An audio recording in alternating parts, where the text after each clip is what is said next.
kätte on jõudnud aeg alustada kevadiselt värske Ela hästi saatega. Tänases saates blenderdan ma ägedaid rannahooja smuutisid armastatud bikiini fitnessi staari ja treeneri Egle Eller Naviga.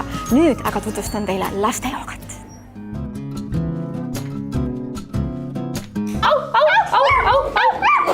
Liputa saba.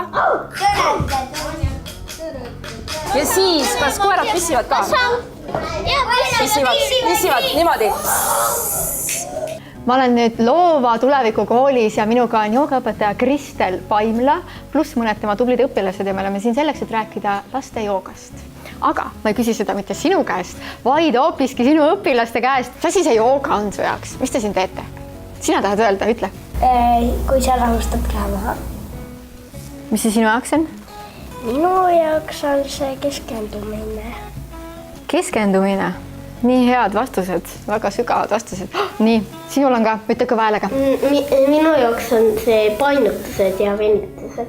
Ütle, mis asi on lastejooga? Siin ongi see efekt, et sellest möllust tegelikult sünnib meelerahu.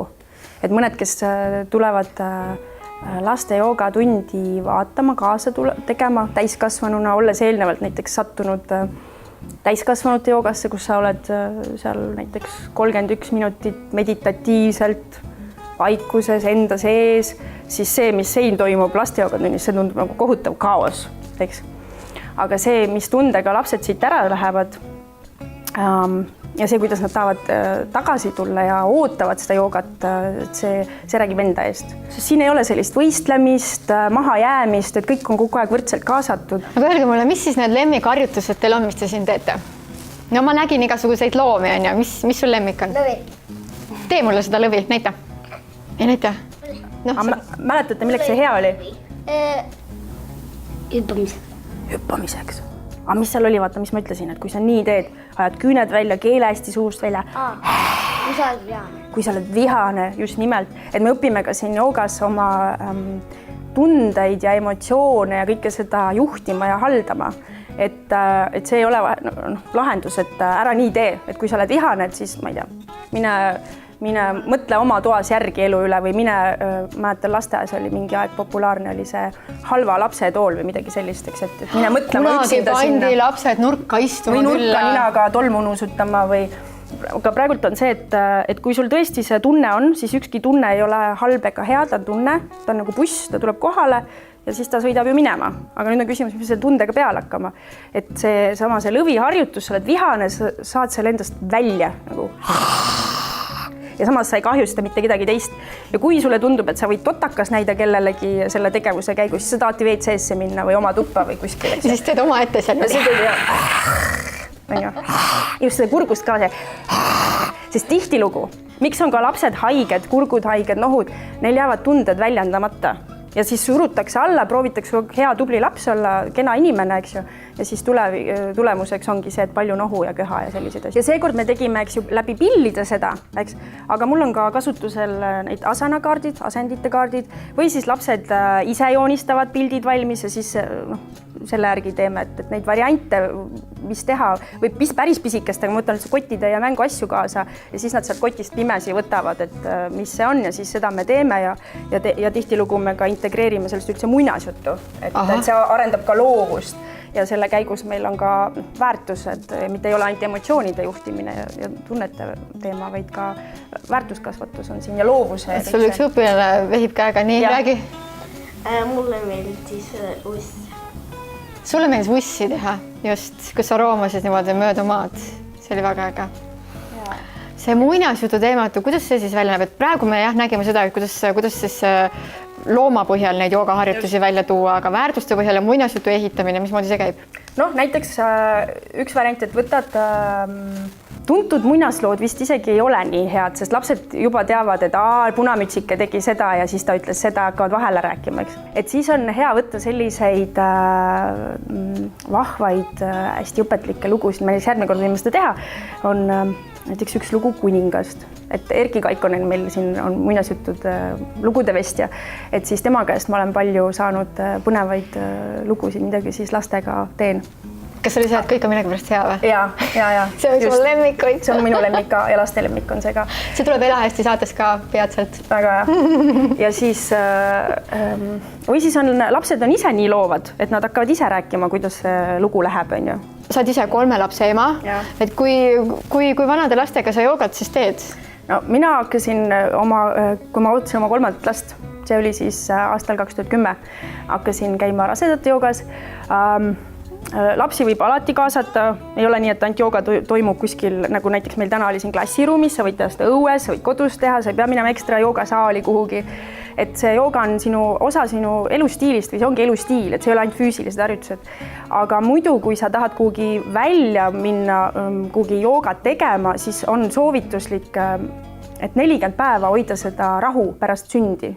Et siis lapse ümber on need inimesed, kes temaga igapäevast kokku puutuvad, ema, isa, vanem, vanaisa, et see hästi väike ringkond. Ja siis juba alates 40. päevast meil on väga populaarne emade, beebide jooga, emad tulevad kokku, beebid seal, kui nad veel nii väiksed on muidugi, siis nad ei rooma küll seal ringi, aga selline mõnus koos olemine, et lapsed kogu aeg kasvavad selles vaibis või selles keskkonnas. Olen rõõmus, olen hea, olen rõõmus, olen hea. Satanam, satanam, satanam, chi, vaeguru, vaeguru, vaeguru, chi. Ja viimast korda. Olen rõõmus, olen hea. Olen rõõmus, olen hea. Satanam, satanam, satanam, chi, vaeguru, vaeguru, vaeguru, chi. Ja käed üles. Me rääkisime siin tunnis ka siis siin vahekuru ja kõik need asjad on, et aga miks mitte neid eesti keeles teha? Kas lapsed saavad aru, kas sa oled neile juba rääkinud, mis see tähendab? Jaa, see olen rõõmus, olen hea, see oli eestikeelne osa. Muidu originaalis Yogi Bhajan andis selle inglise keeles I'm happy, I'm good. Et selles osas ma olen eestindanud. Aga on teatud asjad, need on mantrad, mis töötavad ka siis, kui sa ei saa nende tähendusest otseselt aru. Ja näiteks see satnam on, sina oled tõde, tõde on minu tõeline olemus, aga see vahekuru, see on põhimõtteliselt nagu vau, siin ja praegu selline pimedusest valguse kätte minek, et ma saan teadlikuks. Noh, lähed nagu ruumi, pimedasse ruumi ja siis paned seina peal lüliti põlema ja järsku hakkad nägema, vau, siin on veel inimesi või siin on veel mingid asjad või nii. Et see on selline nagu ärkamise koht on see. Mis lapsed veel armastavad, on sa, ta, na, ma. Et see on ajuharjutus. Saatanamaa. Ja, kui sa seda kiiresti ütled, see kõlab nagu saatanamaa, eks? Ja mõnedel inimestel on sellega nagu probleem, et saatanamaa, et mis asja te seal laste joogas laulate. Aga tegelikult iga see sa on nagu sina, ta on tema, na, ma. Et see on, ütleme niimoodi, meele jaoks mõistus ju tahab teada, et aga ikka, mis see tähendab. Et see on umbes just kui nagu eluratas, et see on lõpmatus, see on sünd, see on surm, see on uuesti sünd. Ja samal ajal, kui sa neid sõrme otsi niimoodi vajutad ja laulad, siis see tegelikult hästi arendab lastele aju. Pluss sa teed ilmselt ka akupunktuuri natukene. Ja. Ta, na, ma. Sa, ta, na, ma. Sa, ta, na, ma. Sa, ta, na, ma. Me jätame teile nüüd sellise keskendumisharjutuse ja lähme kokkama. Ela hästi! Esimest korda oleme nüüd Elahästi saatega Blenderi kohvikus ja minu esimeseks külaliseks on siin kaunitar, 2 lapse ema, treener ja bikini fitnessi staar Egle Eller-Nabi. Tere! Aitäh selle suurejoonelise sissejuhatuse eest ja saatesse kutsumast. Ütle, kas fitnessi inimesed siis söövad kuidagi teistmoodi, et olla kogu aeg selline kaunis ja et lihased paistavad hästi välja? No lihaste välja paistmine on seotud sellise rasvaprotsendiga ja loomulikult ka treeninguga palju, aga et noh, tõesti selline tervislik aastaringne toitumine, täisväärtuslik, et see on kindlasti üks osa elust, kes kes sellist head välimust, sportlikku välimust soovib hoida ja saavutada ja noh, lisaks sellele, et ongi, et see treening ikkagi on üks osa sellest või siis igapäevane liikumine ja see ülejäänud elustiil ka ikkagi peab seda toetama, et palju sa magad ja mis sa ka oma vabal ajal teed, et kuidas on su hobid, et kas sa pigem eelistad istuda peale tööpäeva 8-tunnist istumist veel teleka ees või sa lähed, teed selle jalutusringi ja pigem rohkem liigud, et kui tihti sa trenni teed? See on su elustiil, teed sa iga päev? Ma teen trenni, konkreetselt enda isiklikku trenni, teen selline 5-6 korda nädalas, et alati 1 kuni 2 taastamispäeva. Tead, praegu ma mõtlen, et alati treenerite ja fitnessi inimestega ma kohtan pulbrid. Kogu aeg, see on nagu põhiline teema, et neil on alati mingid pulbrid kaasas ja nüüd sul on ka pulbrid kaasas, et mis sa sellest pulbrimajandusest nagu arvad ja kuidas seda siis, ma alati mõtlen, et aga noh, terviktoidust ju peaks ju nagu saama. Jaa, aga need on pigem sellised, ütleme nii, mis ma siia olen kaasa, ma olen chia-seemneid toonud. Väga tervislik. Ja makapulbri olen toonud, ja sellise green mix segu. Ja siis ma olen toonud sellise nagu naturaalse maapähkli ütleks siis vegan valgu, jah, et sellise nagu huvitav asja ja pigem ma tõin nad siia selleks, et seda ma tegelikult panen mõlemast asja, mis me täna teeme, et smuuti sisse esiteks anda seda nagu tõesti nagu kevade hakul neid vitamiine, mineraalaineid juurde ja no sa muidu ise jälgid seda ka, et oleks valku rohkem või vaata see on teine teema jälle, et siis kui sportlastel ma kuulen, et nad alati arvestavad oma valku kogu aeg. Ma arvestama seda ei pea, et aastatega on mingid kindlad harjumused, kui mul mingil põhjusel tekiks nagu kahtlus, et kas ma piisavalt saan seda toidu kätte, et siis ma võin see aeg-ajalt, kuna ma hetkel ka õpin just toitumisnõustaja koolis, siis me sisestama menüüsid, hea on ka ise aeg-ajalt niimoodi üle vaadata, et aga niimoodi igapäevaselt ma ei tee seda. Meil on täna väga mugav retsept selle eest pakkuda selle jutu peale. On. Me teeme smuutit, eks ju? Teeme smuuti, aga väikese vimkaga. Sest et meil on siin nii palju põnevaid komponente. Ja ma mõtlesin, et ma vaatan, mis ma siia sisse panen. Ma hea meelega paneks kõike natukene. Hakkame sisse loopima ja siis vaatame, et palju me muidu spinatit võiks panna? Tead hakkame panema. Ma arvan, et me võiksime panna 3 tükki neid.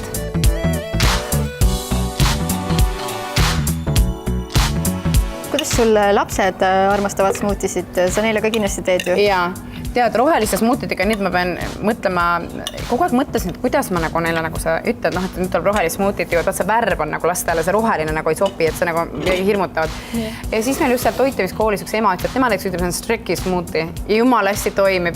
Kes ta oli, sest et mina olen selle välja öelnud. See on minu smuuti, mida ta teeb. On või? Et aga toimib. Võib-olla ta on su saadet vaadanud. Ja siis ma mõtlesin, läksin koju, ütlesin samamoodi. Aga ma räägin sulle nipi.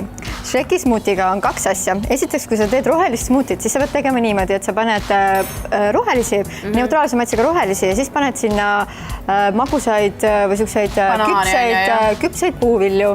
Ja siis põhimõtteliselt sul tuleb roheline smuuti, mille maitse on puuvillane. Paned mangot või pirni või banaani või mida iganes. Vot, ja siis ta tulebki sul valmis ja kui sul nüüd laps vaatab, et roheline, siis paned selle mingisse värvilisse topsi, paned kahne peale, kõrre sisse ja siis ta joob ära, mõtleb, et ta joob mango smuutit, eks ju, teeb lahti, vaatab, roheline. See on nii kihvt, et sa selliseid asju oma lastele sisse tood, sest et see, millega nad üles kasvavad, on neil ju tavaline hiljem ka. Muidugi nende smuutidega tasubki selles mõttes olla nagu valvas, et mõned väga ohtralt teevad smuutisid ja siis, kui ma palun neid ma neid tervislikult ja sellist kogemust on olnud ja mõtlen, et miks see kaal nagu ei lange, alati nagu mõelda, et see smuuti võiks ka tasakaalus olla, et kui sa need komponendid kõik nagu lahti võtad, et kas sa tegelikult need nagu niimoodi siis laua pealt need ära sööks. Ma armastan ise nagu sellist natuke tooremat banaani, rohelist ja külmutada ära. Muidugi see on kihvt, et meil on siin ju ka marjad ja marjades on hästi palju vitamiine. Kiudained ja samas väga madala kalorasika. Anname siia seemned siia natukene. Chia seemnetega võib olla veel nagu see, et võib-olla kõigile ei maitse, et ta jääb selline et vaatame kohe, kuidas ta selles smoothies jääb, et kõik blenderid on erinevad, et minu oma blenderdab kõik ära, et jäävad need seemned, mõned jätavad need seemned ja siis on täitsa individuaalne, et kellele meeldib. Nii, ja siis ma tõin siia, sa saad katsetada, ma teen sinu peal testi praegu, inimese peal, kes ei ole. Ja see on nüüd see, see on see peanut proteiin, et täiesti nagu täitsa, maapähkli valk ja et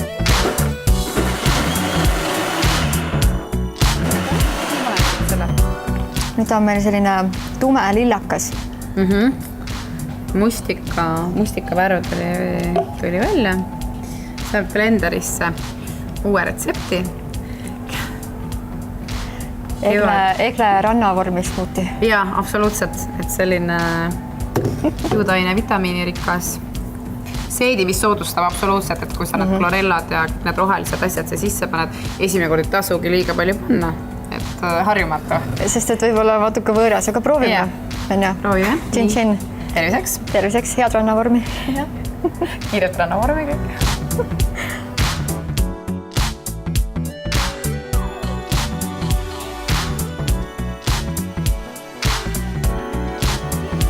Ta on kihvt sellepärast, et ta on tunda, et ta on selline tummisem ja toitav, et ta ei ole nii vesine. Et siis, et ma ei joo seda sellepärast, et saada joogiannust lahti, vaid kui ma joon, siis mul tegelikult kõht läheb täis. Nii, aga sinuga me teeme veel ühe sellise vahepala juurde, eks ju. Ja sinna me paneme siis jogurtit ja marju veel vist või? Jaa, paneme küll. Paneme smuuti sisse. Me paneme ära, aga meil on marju veel. Meil on üks neutraalne mahesoja jogurt siin. Mis mõte sul sellega siis oli? Nii, teha siis üks asi, mis võib sobida nii hommikusöögiks näiteks ideaalselt kui ka vahepalana, et võid kasutada sellist erinevaid jogurteid, sobib väga hästi sojajogurt, mandlijogurt, kookosjogurt näiteks, et noh, mis kellegile nagu, mis siis kellegile just meeldib. Ma olen siin peal igaks juhuks ja ma panen selle kõik ära.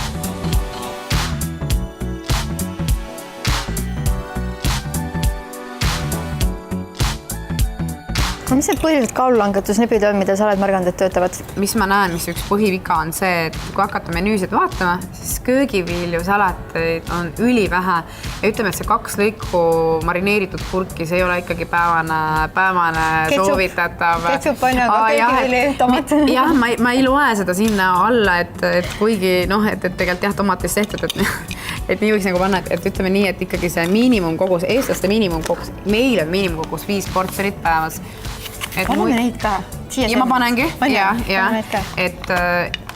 Ja tavaliselt maksimum ma leian nagu ikkagi selline 1 portsjon kui sedagi ja kui viia sisse 5 portsjonit köögiviljasalatit päevas, sealt jäävad nii palju jama esiteks välja, et see on juba esimene asi, millega kui konkreetset toitumisnõuandeid vaadata. Teine asi on see, et hästi palju on sellist töödeldud toitu, ütleme, et räägime valged saiad, koogid.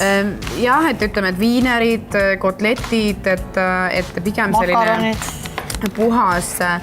puhas nagu tooraine ja eelistada täistele tooteid. See juurde ilmselt jõuab päris palju neid, kes on juba hädas oma kaaluga ja tahaksid alla võtta, tahaksid rannavormi saada, tahaks ka kiiresti endale ilusat peput ja ägedat kõhtu ja lamedat kõhtu ilmselt tahetakse kindlasti, et lihased tuleksid välja, et need on siis need sellised apsud, mis sa oled näinud, et inimesed teevad. Jah, see toitumises ja tihtilugu, hästi palju neid erinevaid mustreid, et ütleme, et üks on jah, et see köögivilja osakaal on hästi väike, siis on see, et mul ei ole aega süüa hommikul, ma ei taha süüa hommikul, lõunal ka eriti pole ja siis ma nagu koorman selle kõik õhtuks, et mul on see stressitase tõuseb kogu päevaga, süüa ei ole aega, sõidan ringi ja siis see hetk, kui ma saan süüa, siis ma enam üldse ei saa aru, mis ma üldse söön ja siis ma tahangi süüa magusat ja kiiresti energiat saada. Siis on tankimine juba, lihtsalt lükkan alla, mis iganes tuleb. Ja et neid erinevad kehatüübiga või sooviga naisi on hästi palju erinevaid, et on neid, kes on tõesti väga suured ülekaalus, on keskmisega ja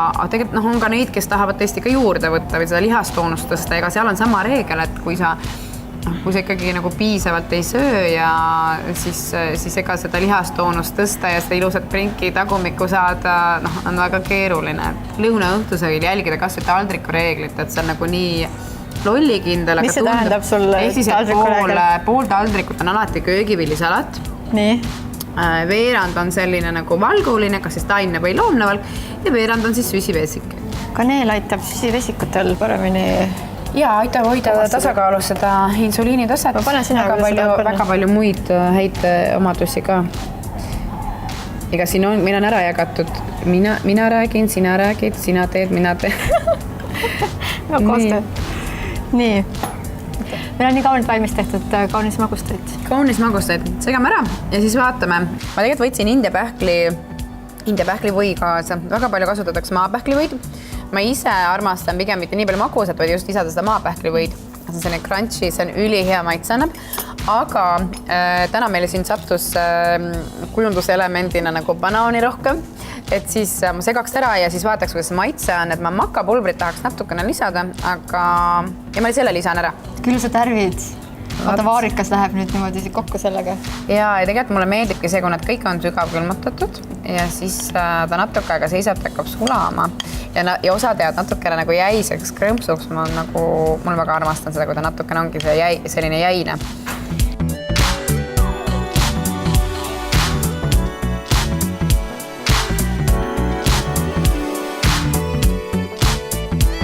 See on täpselt niisugune värviline toit, mida võiks lastele teha hommikul, et räägi sellest Minu lapsed teevad sulle?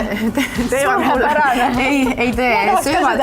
Kui ma selle tegin esimest korda, tegelikult ma arvasin, et see ei maitsen ja ma tegin soja jogurtiga ja panin hästi palju marju, see ei olnud üldse magus. Ja siis see jäi mul laua peale, mulle söödi see käest ära, tegin 1 portsjoni tüdrukule ja siis muidugi oli vaja kohe poisile ka täpselt sama asi teha. Et söövad ja ma nüüd maitsen, kuidas meie variant tuli välja. Täna siin kaamerat tees on alati natuke teistmoodi teha kui oma koduköögis. Ja siia ei ole üldse praegu suhkrut lisat, natukene panin ainult mette. Aga tegelikult ei ole happu. Ei, mul sattus vaarikaga koos, nii et väga hea. Ja väga tervislik nii hommikusöök kui vahepala. Jah, vahepala. Et see vahepalaks vast on suur, aga meie oleme naisterahvad väiksemad, aga selles mõttes, et meesterahvale Kuule, see on, kas sa teedki selliseid toite siis oma suurele maadlejast mehele või? Tema on seal mingi väike amps lihtsalt. Tema esimene amps vahepalast. Et ega ta sööb täpselt samamoodi. Ka kuhugi marjadega nagu läheb väga hästi. Egle, aitäh. Teeme tšin-tšin. Tšin-tšin. Meie saade on taas eetris nädala pärast. Seniks ela hästi.